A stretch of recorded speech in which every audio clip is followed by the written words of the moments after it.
To understand accounting methods, let's consider an example, so the better understanding can be there. For example, consider a consulting company that provides a $5,000 services to a client on October 30th. Means that you have consider कर लिया हमने services provide करनी है और उसके against हमें 5,000 जो है वो रेवेन्यू जनरेट हो जाएगा. The client receives the bill for services rendered and makes her cash payment on November 25th. अब जो आपने सर्विसेज पे की थी वो अक्टूबर 30th को की थी और कितने की थी? $5,000 की. जबकि आपके जो क्लाइंट है उसने बिल रिसीव करने के बाद कैश पेमेंट कब पे की है? On November 25th. अब अक्टूबर के बाद 25 डेज़ के डिले और 25 डेज़ के बाद आपके कस्टमर ने या आपके क्लाइंट ने आपको कैश पेमेंट की है. The entry of this transaction will be recorded differently under the cash and accrual methods. The revenue generated by the consulting services will only be recognized under the cash method when the money is received by the company. जब cash जो है वो method में कब आपकी transaction अकर होगी?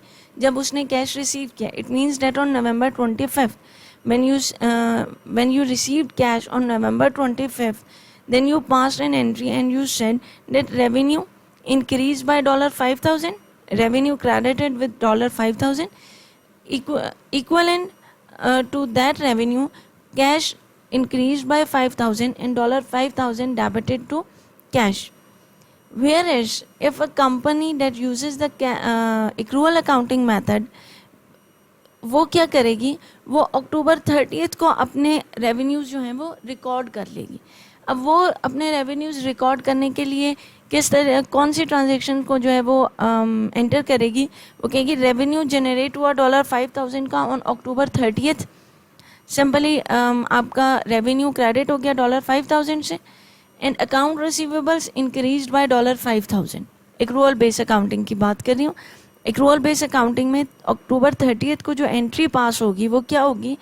Account receivables increase and will be debited with $5,000 and revenue credited with $5,000.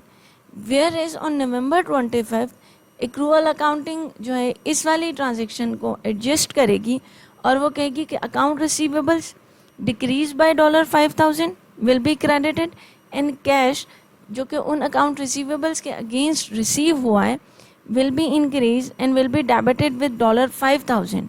So the two entries will be passed in the accrual accounting system, whereas only one entry on November 25th will be passed in the cash accounting method, जहाँ पे जब cash receive हुआ तो उसने subsequently वो entry जो है उस ट्रांजेक्शन को राइट डाउन किया और वो एंट्री जो है वो अपनी बुक्स में एंटर कर दी. एक्रूअल अकाउंटिंग क्या कहती है? Recognition of revenue and recognition of expenses. अब जो हमने ऑलरेडी एग्जांपल डिस्कस की है हमने उसमें कहा कि एक्रूअल अकाउंटिंग जो है वो अक्टूबर 30th को अकाउंट रिसीवेबल्स के अगेंस्ट आपकी सेल्स को जो है वो एंट्री को पास कर देगी. तो वो एक्रूअल अकाउंटिंग में एंट्री किस तरीके से नरेट हो रही है? That account receivables debited with $5,000, revenue credited with $5,000 and when you received cash debited $5,000 and account receivables credited with $5,000. अब अगर एक्रूअल अकाउंटिंग में ये वाली 30th अक्टूबर को पास हो रही है और ये 25 नवंबर को पास हो रही है एंट्री, वेयर एज अगर आपके पास सिर्फ कैश अकाउंटिंग वर्क कर रही होती तो आप 25 नवंबर को कैश को डेबिट करते और instead of account receivables over here आप अपने रेवेन्यू को क्रेडिट कर देते with $5,000. This is the basic difference between the accrual accounting and the cash accounting method.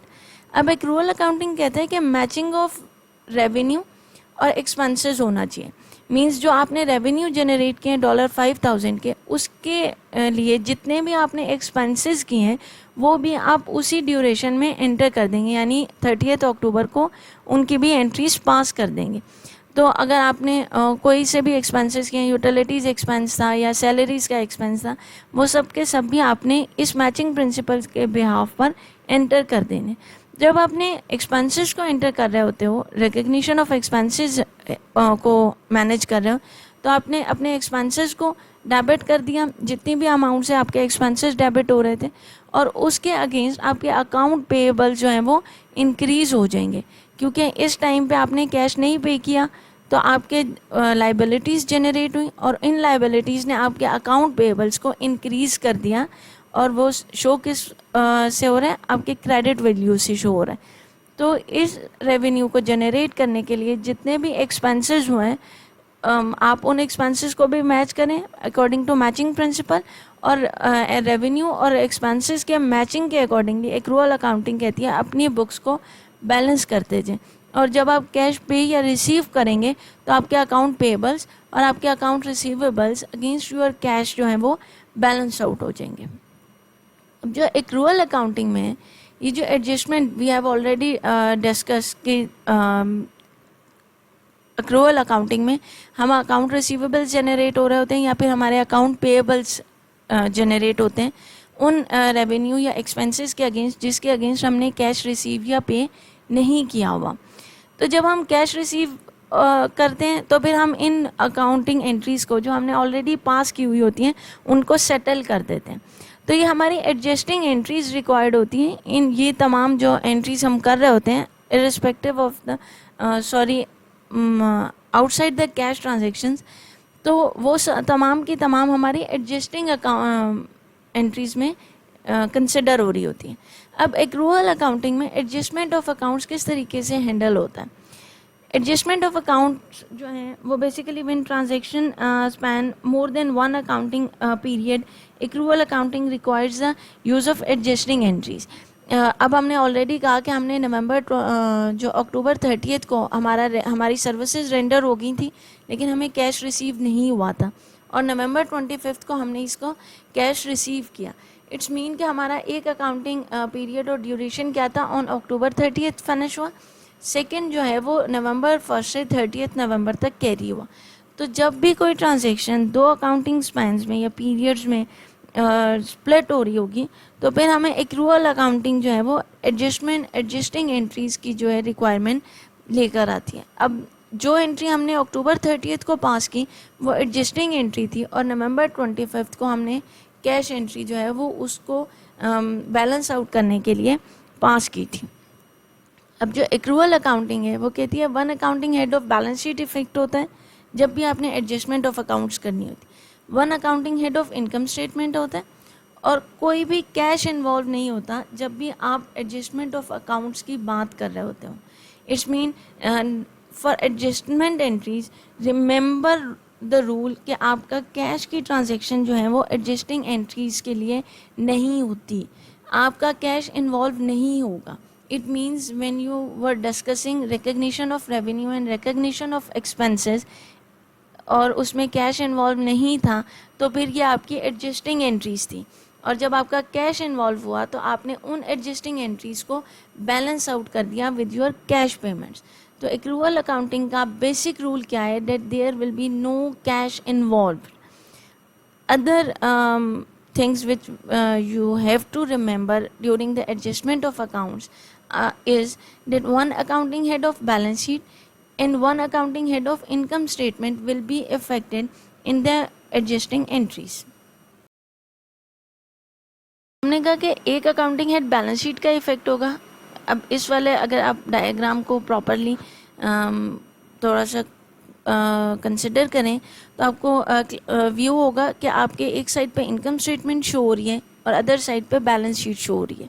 अब हमारी बैलेंस शीट में एसेट्स और लाइबिलिटीज़ के अकाउंटिंग हेड्स आ रहे होते हैं जिनको हम डायरेक्टली इन्वॉल्व कर सकते हैं, और इनकम स्टेटमेंट में रेवेन्यू और एक्सपेंसेस आ रहे हैं, रेवेन्यू एंड एक्सपेंसेस जो कि हमारी इनकम स्टेटमेंट को नरेट कर रहे हैं। अब हम बैलेंस शीट में अपने एसेट्स और लाइबिलिटीज़ के हेड्स को यहाँ पर अपनी एडजस्टमेंट एंट्रीज में जो है डिस्कस करेंगे। Now moving towards the adjustment of accounts, तो adjustment of accounts different types के होता है। अब टाइप 1 एडजस्टमेंट ऑफ अकाउंट्स क्या होते हैं, एलोकेटिंग रिकॉर्डेड कॉस्ट बिटवीन 2 और more accounting periods. Allocating recorded cost, it means that the cost or the expenses you are going to adjust. अब जो एक्सपेंसेस हैं वो प्रीपेड एक्सपेंसेस भी हो सकते हैं और depreciation of plant and equipment भी होती है। आपके प्रीपेड एक्सपेंसेस क्या होते हैं? आपके prepaid expenses are those expenses जो कि आपने ऑलरेडी पे कर दिए हुए हैं और अभी आपने उनको यूज़ नहीं किया। Say for example that you have paid the insurance bill, पूरे साल के आपने इंश्योरेंस जो है वो पे कर दी हुई है और पूरा साल आपने उस इंश्योरेंस को एंजॉय करना है। तो जो इंश्योरेंस आपने जनवरी को पे की है और उसने एक्सपायर 31 दिसंबर को करना है, तो आपके प्रीपेड एक्सपेंसेस होंगे जो थ्रू आउट द ईयर आप उनको बीइंग एन एसेट ट्रीट करोगे। अब जब आपने इनको एडजस्ट करना होता है, या टाइप 1 की जो एडजस्टमेंट है उसको करते हुए जो हमने ऑलरेडी डायग्राम डिस्कस की थी उसमें कौन से वाली साइड को कंसिडर करेंगे? हमने कहा कि हमने अपने जो भी एक्सपेंसेस हैं या ऑलरेडी रिकॉर्डेड कॉस्ट है उसको 2 या 2 से ज़्यादा अकाउंटिंग पीरियड्स में एडजस्ट करना है। इट मीन्स जो इंश्योरेंस की कॉस्ट हमने जनवरी 1 को पे की है वो हमने थ्रू आउट द ईयर उसको एडजस्ट करना है। तो आपने जो जनवरी 1 को इंश्योरेंस की अमाउंट पे कर दी वो थ्रू आउट द ईयर आपने अभी यूज़ करनी है, तो वो आपका एसेट कंसिडर होगा। तो फिर हम इस वाले डायग्राम में एसेट वाली साइड को कंसिडर करेंगे।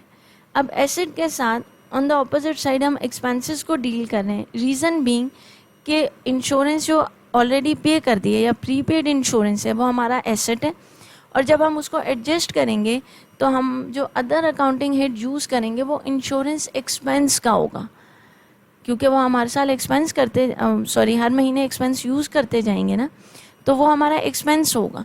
तो हम जो बैलेंस शीट का अकाउंटिंग हेड कंसिडर करेंगे वो एसेट होगा और जो इनकम स्टेटमेंट का अकाउंटिंग हेड यूज़ करेंगे वो एक्सपेंस होगा। तो हमने जो ऑलरेडी एक क्लॉज एंटर की थी कि हमारी एक्रूअल अकाउंटिंग में 1 accounting head of balance sheet होगा और 1 accounting head of income statement होगा। तो अकाउंटिंग हेड बैलेंस शीट का एसेट हो जाएगा और इनकम स्टेटमेंट का एक्सपेंस हो जाएगा। जब हम अभी हम टाइप 1 को डिस्कस कर रहे हैं, फर्दर हम टाइप 2, 3, 4 को डिस्कस करेंगे। तो हम इस वाले डायग्राम में एसेट एक्सपेंसेस को डिस्कस करेंगे, फिर हम लायबिलिटीज़ एक्सपेंसेस को डिस्कस करेंगे। इसी तरह लायबिलिटीज़ इन दिस क्वाड्रेंट हम लायबिलिटीज़ और एक्सपेंसेस को डिस्कस करेंगे, रेवेन्यू को डिस्कस करेंगे, और इस क्वाड्रेंट में हम एसेट और रेवेन्यू को डिस्कस करेंगे। अब हमारे पास कौन सी 4 टाइप्स हैं जिनको हम इस डायग्राम के थ्रू अंडरस्टैंड कर लेंगे? उसमें टाइप 1 हो गई जिसमें हमने कहा कि हमने ऑलरेडी जो कॉस्ट रिकॉर्ड की हुई है हमने उसको डिफरेंट अकाउंटिंग पीरियड्स में यूटिलाइज कर रहे हैं। तो उसकी यूटिलाइजेशन जो है वो हम अपने एसेट से जो हमने प्रीपेड एक्सपेंस एसेट के तौर पे कंसिडर किया हुआ है हम उसको मूव करते जाएंगे अपने एक्सपेंस अकाउंट में और उसको बैलेंस आउट करते जाएंगे। अब इस कंसिडर करते हैं एक एग्जांपल कि हमें और क्लियरली अंडरस्टैंड हो सके कि हमारी टाइप 1 की जो एडजस्टमेंट है वो किस तरीके से वर्क करती है। अब प्रीपेड एक्सपेंसेस हैं, let's say eight the beginning of July Miller design studio paid 2 months rent in advance, यानी उन्होंने पहले ही रेंट पे कर दिया और अभी उसके अगेंस्ट उन्होंने उस रेंट को यूज़ नहीं किया। The advance payment resulted in an asset consisting of the right to occupy the office for 2 months.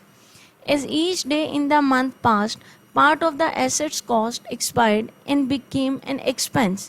By July 31st, 1/2 of the asset's cost had expired and had to be treated as an expense. तो इसकी adjustment किस तरीके से होगी कि आपने ये कहा कि आप मिलर डिज़ाइन स्टूडियो जो है उसने 2 महीनों का रेंट जो है वो एडवांस में पे कर दिया हुआ है। अब जो रेंट आपने पे किया 2 महीनों का वो आपने जुलाई 31st को फर्स्ट मंथ का फिनिश हुआ तो 30th अगस्त को सेकेंड मंथ फिनिश हो जाएगा। इट्स मीन कि आपने 1 जुलाई को पे किया और अगस्त के एंड पर जाकर आपकी ये पेमेंट जो है वो ख़त्म हो जाएगी। अब ये जो 2 months का है जब तक आप इसको यूज़ नहीं कर लेते हो ये आपका एसेट है और जैसे ही आप इसको यूज़ कर लोगे और ये ख़त्म हो जाएगा तो वो आप उसको एक्सपेंस कंसिडर कर लोगे। इसलिए हम इस डायग्राम के लेफ़्ट साइड पे जो क्वाड्रेंट है उसको यूज़ कर रहे हैं जो कि एसेट और एक्सपेंस के साथ डील कर रहे हैं। अब हमने एडजस्टमेंट किस तरीके से की, जब हमने at the beginning of July rent pay किया था कैश फॉर्म में तो हमने कहा प्रीपेड रेंट अगेंस्ट और कैश पे कर दिया, तो हमारा prepaid rent as an asset debit हो गया और हमारा कैश जो है वो डिक्रीज हुआ क्योंकि हमने रेंट पे किया था, तो कैश जो है वो क्रेडिट हो गया। अब जब हम फर्दर मूव हुए तो हमने ये कहा कि वो जो हमने ऑलरेडी पे किया हुआ है कैश वो हम यूज़ कर रहे हैं और जुलाई 31 को हाफ ऑफ दैट पेमेंट हमने यूज़ कर ली। अब से फॉर एग्जांपल हमने 3200 जो है वो प्रीपेड रेंट था, तो रेंट इस साइड पर शो हो रहा है 3200 डेबिटेड ऑन जुलाई 3 जो अब हमने उसको एट द बिगिनिंग ऑफ जुलाई पे किया और उसके अगेंस्ट हमने कैश को क्रेडिट किया था विद 3200। अब जब हमने 31 जुलाई को अपने इस प्रीपेड रेंट को एसेट को डिक्रीज करना है तो हमने कहा जुलाई 31 को हमने क्रेडिट कर दिया प्रीपेड रेंट को विद 1600 क्योंकि हमने half of the rent use कर लिया, 1 मंथ का यूज़ कर लिया और 1 मंथ अभी रहता है। तो 3200 को हाफ कर लें, डिवाइडेड बाई 2 किया तो 1600 पर मंथ हमारा रेंट हुआ। तो जुलाई 31 को हमारा प्रीपेड रेंट का अकाउंटिंग हेड जो है वो क्रेडिट हो गया विद 1600 और रिमेनिंग बैलेंस कितना आ गया 1600। और ये जो 1600 हमने क्रेडिट किया प्रीपेड रेंट को, इसके पैरेलल हमने डेबिट किस चीज़ को किया, रेंट एक्सपेंस को किया और वो डेबिट हो गया जुलाई 31 को 1600 से। अब जो कैश आपने 3 जुलाई को पे किया था उसको आपने 31 जुलाई को एक्सपेंस में बैलेंस किया, तो इस बैलेंस को, ये जो आपने रेंट को अगर आप इन जनरल टर्म्स पे करते तो आप कैसे पे करते हैं, on 31 July rent expense debit होता 1600 से और उसके अगेंस्ट कैश क्रेडिट होता 1600 से। लेकिन चूंकि आपने प्रीपेड एक्सपेंस को हैंडल कर रहे थे तो आपने एडजस्टिंग एंट्री के लिए जो अकाउंटिंग हेड यूज़ किया वो प्रीपेड रेंट का था और ये प्रीपेड रेंट को आपने डेबिट किया जब आपने कैश पे किया और क्रेडिट किया जब आपने इसकी एडजस्टमेंट की एट द मंथ एंड। तो आपकी एंट्री इन जनरल फॉर्म कैसे हो जाएगी, जुलाई 31 को rent expense debited with 1600 and prepaid rent credited with 1600। तो आपके अकाउंटिंग हेड्स जो हैं वो बैलेंस हो गए और आपकी कैश ट्रांजैक्शंस जो हैं वो इसके इन अकाउंटिंग हेड्स में बैलेंस हो गई।